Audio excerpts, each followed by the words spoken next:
Depuis près de 40 ans, les algues vertes prolifèrent sur certaines côtes, polluant les plages et entraînant la colère des riverains et associations écologistes. Le foisonnement d'algues vertes nauséabondes venant s'échouer sur le rivage lors des périodes chaudes serait lié à la trop forte concentration de nitrates dans les sols voisins. Les marées vertes se développent par croissance et multiplication végétative d'algues dérivantes du type ulva, appelé aussi laitue de mer.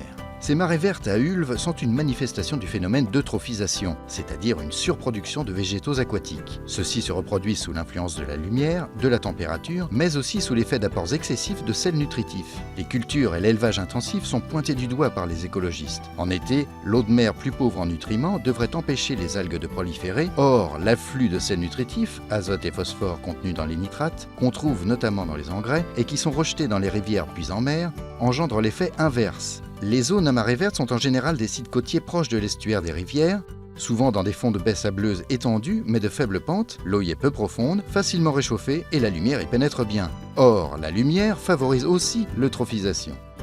Le développement des ulves s'étend ainsi parfois jusqu'à 10-15 mètres de profondeur.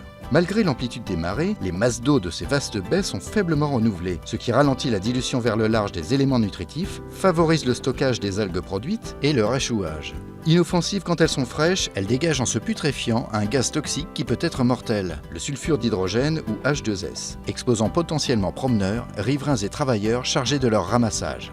La seule solution à terme, réduire les apports de nutriments d'origine agricole.